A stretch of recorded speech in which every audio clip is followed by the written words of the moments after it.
The house on Mango Street. They always told us that one day we would move into a real house that would be ours for always, so we wouldn't have to move each year. And our house would have running water and pipes that worked. And inside, it would have real stairs. Not hallway stairs, but stairs inside, like the houses on TV.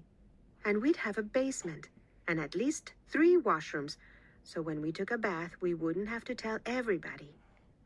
Our house would be white, with trees around it, a great big yard, and grass growing without a fence. This was the house Papa talked about when he held a lottery ticket, and this was the house Mama dreamed up in the stories she told us before we went to bed. But the house on Mango Street is not the way they told it at all. It's small and red, with tight steps in front and windows so small you'd think they were holding their breath. Bricks are crumbling in places, and the front door is so swollen you have to push hard to get in.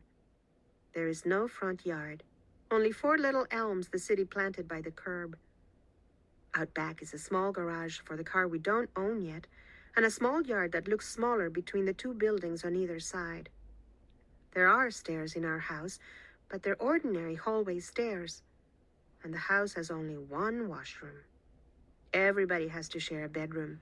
Mama and Papa, Carlos and Kiki, me and Nenny. Once when we were living on Loomis, a nun from my school passed by and saw me playing out front. The laundromat downstairs had been boarded up because it had been robbed 2 days before, and the owner had painted on the wood, "Yes, we're open," so as not to lose business. "Where do you live?" she asked. "There," I said, pointing up to the 3rd floor. "You live there?" There. I had to look to where she pointed.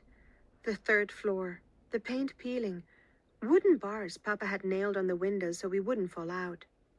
"You live there?" The way she said it made me feel like nothing. There. I lived there. I nodded. I knew then I had to have a house, a real house, one I could point to. But this isn't it. The house on Mango Street isn't it. For the time being, Mama says. Temporary, says Papa. But I know how those things go. My name. In English, my name means hope. In Spanish, it means too many letters. It means sadness. It means waiting. It is like the number 9, a muddy color. It is the Mexican records my father plays on Sunday mornings when he's shaving. Songs like Sobbing.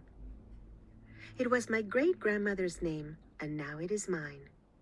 She was a horsewoman, too, born like me in the Chinese year of the horse, which is supposed to be bad luck if you're born female. But I think this is a Chinese lie, because the Chinese, like the Mexicans, don't like their women strong. My great-grandmother. I would have liked to have known her. A wild horse of a woman, so wild she wouldn't marry, until my great-grandfather threw a sack over her head and carried her off, just like that, as if she were a fancy chandelier. That's the way he did it. And the story goes she never forgave him. She looked out the window her whole life, the way so many women sit their sadness on an elbow. I wonder if she made the best with what she got, or was she sorry because she couldn't be all the things she wanted to be? Esperanza. I have inherited her name, but I don't want to inherit her place by the window. At school, they say my name funny, as if the syllables were made out of tin and hurt the roof of your mouth. But in Spanish, my name is made out of a softer something, like silver. Not quite as thick as sister's name, Magdalena, which is uglier than mine. Magdalena, who at least can come home and become Nenny. But I am always Esperanza. I would like to baptize myself under a new name. A name more like the real me, the one nobody sees. Esperanza as Lisandra, or Maritza, or Zizi the X. Yes, something like Zizi the X will do. 4 skinny trees. They are the only ones who understand me. I am the only one who understands them. 4 skinny trees with skinny necks and pointy elbows like mine. 4 who do not belong here, but are here. 4 raggedy excuses planted by the city. From our room, we can hear them, but Nenny just sleeps and doesn't appreciate these things. Their strength is secret. They send ferocious roots beneath the ground.